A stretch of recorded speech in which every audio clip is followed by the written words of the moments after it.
So hello guys, आज मैं बात करने वाला हूँ एक और न्यू मूवी के रिव्यू के बारे में। बेसिकली मूवी को आए हुए ऑलरेडी 3 या 4 महीने हो चुके हैं। ये मूवी रिलीज हुई थी अपनी ऑफिशियल 28 जनवरी 2025 में।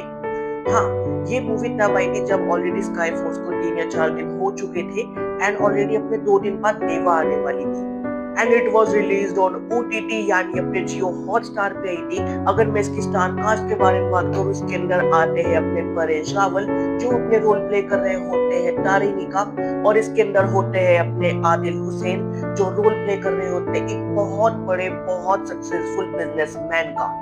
बट वो कहते हैं ना, तुम पैसे से सब कुछ नहीं खरीद सकते। पैसा तुम्हें खुशियां दे देगा बट पैसा तुम्हें एक अच्छी हेल्थ नहीं दे सकता। तो इस बिजनेस तो जो ही बिजनेसमैन होता है बेसिकली इसके साथ भी यही होता है कि इसने पैसा तो अपनी जिंदगी में बहुत सारा कमा लिया है, पर इसके साथ सबसे बड़ी दिक्कत यही है, इसकी जिंदगी में इतनी टेंशन है, इतनी ओवर थिंकिंग है या बाकी की इतनी चीजें हैं जिस वजह से ये सो ही नहीं पाता रात को।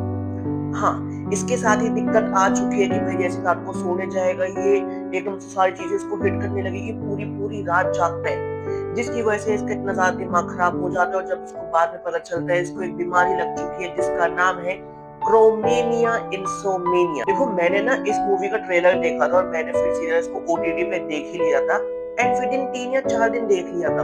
बट वही था कि भाई मुझे इसके बारे में रिव्यू करना बात किया तो मैंने कहा चलो बात करते हैं। तो बेसिकली जो ये अपनी मूवी है ये अपनी एक रियल लाइफ इंसिडेंट पे बेस्ड है और अपने रियल पुरुष पे बेस्ड है जिसका नाम होता है तारिणी खुरोर गल्पो। वो थोड़ा नाम ऐसे बंगाली नाम है तो इतना याद नहीं है। तो बेसिकली देखो, अब बात करते हैं इस मूवी के प्लॉट के बारे में। इस मूवी का प्लॉट चलता है अपनी 2 चीजों पे, अपने क्रेडिट पे और अपने क्रेडिट चोर पे। हाँ, इस मूवी के अंदर अगर तुम्हें मैं इसका प्लॉट बताऊं तो बेसिकली जो अपने परेश रावल होते हैं वो ऑलरेडी अपनी एक लाइफ से रिटायर्ड हो चुके हैं। इस वक्त वो काफी ज्यादा बोर्ड है, उनके पास कुछ करने को नहीं है और वो एक पैशनेट स्टोरी टेलर है। मतलब कभी कभी पैशन के लिए स्टोरी टेलिंग वगैरह कर लेते हैं।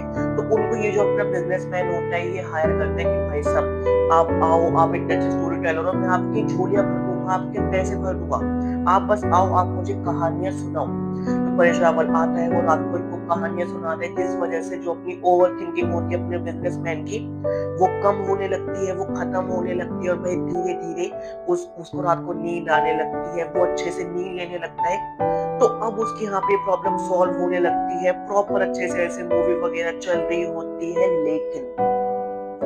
लेकिन जो अपने तारिणी होते हैं यानी जो अपने परेश रावल होते हैं वो एक दिन एक बुक के अंदर देख लेते हैं कि जो स्टोरी उन्होंने अपने बिजनेसमैन को बताई है सिर्फ वो सेम स्टोरी वहां पे किसी ने छाप रखी है।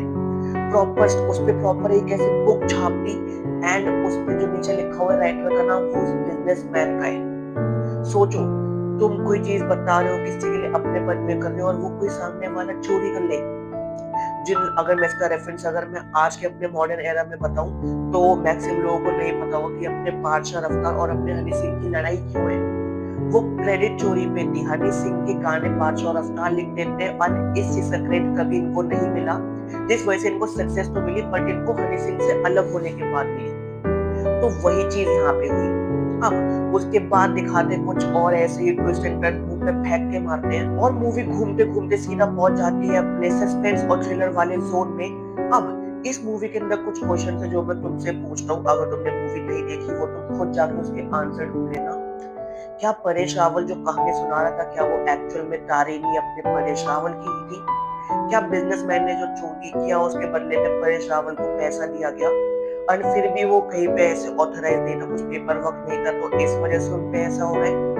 क्या एक्चुअल में बिजनेसमैन का प्लान ही ये था कि उसको ऐसे कोई नींद ना आने की कोई बीमारी नहीं है, उसको बस और ज्यादा फेमस होना था और ज्यादा पैसे कमाने थे, तो इस वजह से ये वाली चीजें हो गई? क्या फिर बिजनेसमैन ने एक्चुअल में उसके बाद में दिमाग में आइडिया है कि यार ये कहानी कहीं पे है नहीं, मैं खुद चोरी कर लूं?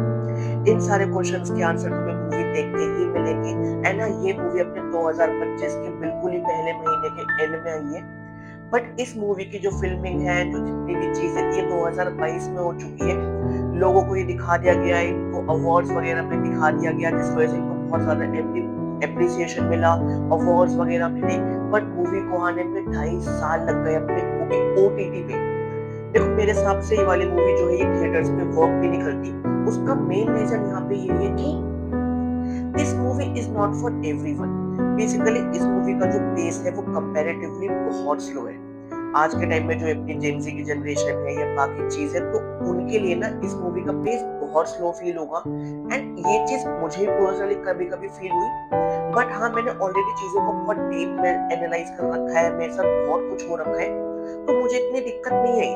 बट इस मूवी में ना बहुत हेवी हेवी डायलॉग्स है, बहुत हेवी, एंड उनके बीच में जो पॉजेस है वो सिर्फ आंखों वाली बातें हैं। तो मेरे हिसाब से उसे सब रिलेट नहीं कर पाते। इस मूवी को तुम अपने ओटीटी पे डायरेक्ट लाए, अच्छा है, थिएटर में लाते शायद ये 2-5 करोड़ में खत्म हो जाती, बेइज्जती होने से कोई बच गई, क्योंकि आज के टाइम पे कोई भी रियल कंटेंट नहीं देखता, सबको चाहिए भाई सब बॉक्स ऑफिस कितना रहा, अरे एक बार कंटेंट भी तो देखो। तो ये तो हो गए अपनी मूवी के बारे में ऊपर ऊपर से बात।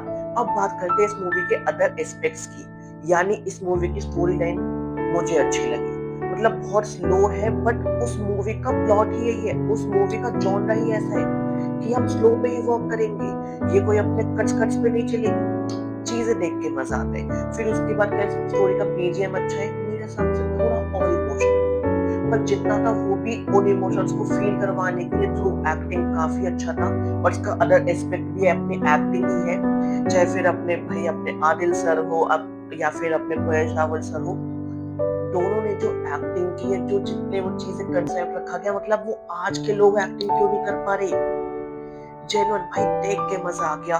फिर उसके बाद इस मूवी का जो जितनी भी लाइक बाकी की चीजें हैं, म्यूजिक वगैरह हो गया, overall it's a above average movie. And जो लोग ऐसे बुक वगैरह पढ़ते हैं या प्रॉपर ऐसे डीप मीनिंग ऐसे पोएट्री वगैरह में घुसे हुए हैं, उनके लिए ये मूवी कल्ट क्लासिक है। इस मूवी का अलग फैन बेस बन जाएगा अपने उन बुक्स वाले के लिए, अगर इसको अच्छे से मार्केटिंग मिली होती। खैर हम तो थोड़ी बहुत कर ही रहे। तो गाइस ये था मेरा स्टोरी टेलर मूवी पे रिव्यू। अगर तुम्हें रिव्यू अच्छा लगा तो इस वीडियो पे लाइक कर दो, इस वीडियो पे कमेंट कर दो, इस वीडियो पे शेयर कर दो। बाकी जल्द मिलते हैं एक नई वीडियो के साथ। Bye guys.